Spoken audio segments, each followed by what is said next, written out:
Coming up on Mountain News this morning, Estill County gave the opportunity to its community to expunge certain records from their criminal history. And with spring on the way, so is pollen and the worst time of the year for allergies. Dedicated to Eastern and Southern Kentucky, this is WYMT Mountain News this morning.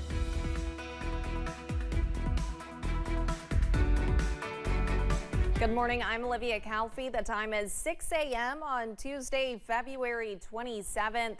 Now let's send it over to meteorologist Tim Drawbridge on this first alert weather day. And Olivia, the first alert has been hoisted because of the wind advisory that got posted for all of eastern and southern Kentucky a couple of hours ago by the Weather Service office in Jackson. We're also keeping an eye on the radar for those of you up toward I-64. Specifics on the wind advisory again kicks off at 4 o'clock this afternoon, lasts until 4 o'clock tomorrow afternoon for wind gusts up to 50 miles per hour. Some of us, though, this morning will deal with the heavy downpours. We all deal with it tomorrow morning.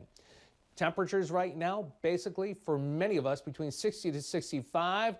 All right, let's do a little dirty work here on the pinpoint Doppler radar. We're quiet here locally. It is picking up the Louisville Doppler that things have become very active here. Some scattered heavier bursts of rain, but there's one complex here tracking toward Lexington and Nicholasville along and south of I-64.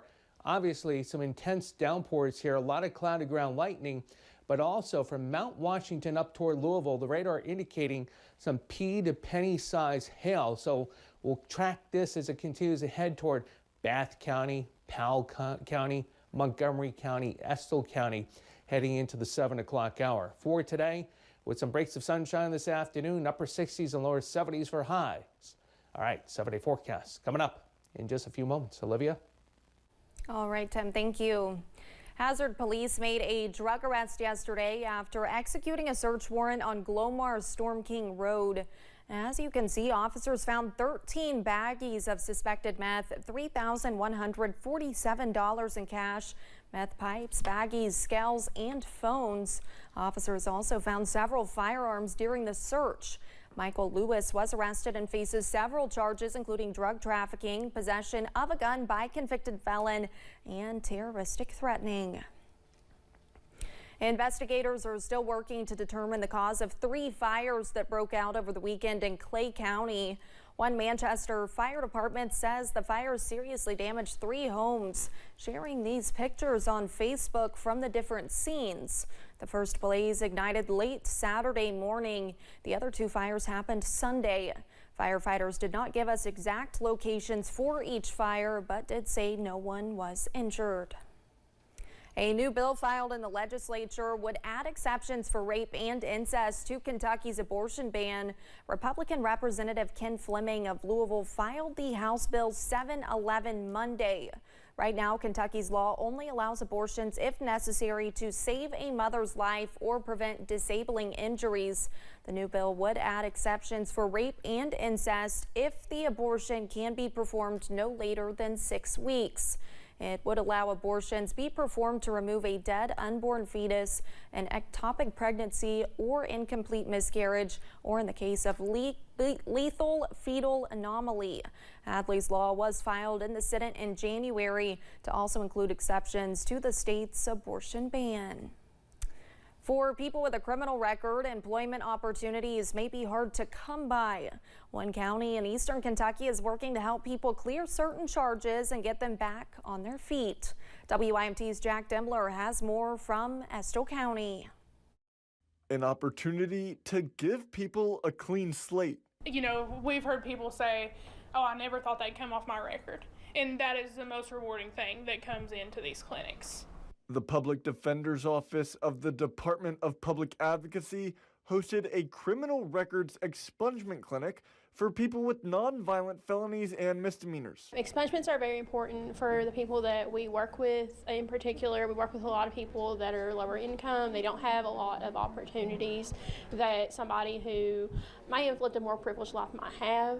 People received free background checks and advice from attorneys who helped them fill out the required paperwork to see if they were eligible for expungement. Along with the opportunity for a clean record, people also had the chance to meet with businesses. That is probably one of the most important things that we have to consider when we're setting these up, because the expungement process is lengthy. A lot of the people that are here today, it could be 6 months from now before they see a court date once all the paperwork's processed. But if a company's willing to come here and set up and say, hey, we're hiring, then we know that that company is more likely to hire that person. And they're not going to discriminate them because of a mistake that they may have made 10 years ago. Alternative sentencing worker Hannah Duncan says the clinic brought many people immediately. We opened the doors and we were just setting things up around 10 o'clock and there was a line out the door. As soon as we got set up, we were checking people in, and there was even a point that people were waiting to talk to attorneys. So it's been really great to have everybody come out and tell us what they need and let us help them out. Giving people clean opportunities to start fresh. In Irvin, Jack Demler, WYMT Mountain News. Duncan said while this is only the second clinic the public defender's office has hosted, they hope to bring 4 or 5 more this year to other counties they cover. Elkhorn City's mayor is leaving his position after 13 years effective April 1st. Mayor Mike Taylor announced his resignation in a Facebook video last week amidst the city's ongoing financial issues. He says the city's finance fumbles, the pressure of public opinion, and the lack of support from outside have all led to his decision to step away. I love everybody, and I'll still do for them just like I always do. But I'm not going to put my family through it no more. But I want this other stuff straightened out, finances and retirement, whatever we have to do to make that happen before I leave. The city council is working to recover from the mishandling of finances. One of the council members will fill the vacant mayor position for now. Spring is officially less than 1 month away, which means seasonal allergy season is upon us. I took a deeper look into what you can do to enjoy the upcoming warmer weather while not letting those allergies get in the way. March 19th marks the first official day of spring. But as temperatures increase and plants bloom, Dr. Molly O'Rourke says many folks' seasonal allergies blossom as well. Allergies tend to be itchy, runny eyes, cough, sneeze, runny nose, and sometimes a scratchy throat as well. And while several respiratory illnesses are spreading across the region, it's important to know the difference. Illnesses typically have a fever, they're more intense, like a sore throat, not just a scratchy throat. You can have discharge from the eyes with an illness, with a bacterial infection of the eyes. O'Rourke says illnesses typically run their course while allergies are more likely to stick around all season. That's why taking the proper medication is important. Luckily, we have a lot of over-the-counter allergy medications. So if patients are trying to avoid coming in and being exposed, they're more than welcome to try something over-the-counter. Sometimes it's harder with children because of dosing. So coming in on your checkups and asking about those can be very helpful. O'Rourke adds if you or your child is taking an over-the-counter medicine, but it's not working, it is good to switch things up. Sometimes it's just the medication. Certain people, Claritin doesn't work for them, or Zyrtec or whatever. Or you need to switch back and forth because some people actually can get a tolerance to one medicine and you have to switch. But the good thing is you can switch back to it later on. O'Rourke says it is common for seasonal allergies to spike on windy days, as it is likely pollen will be moving around.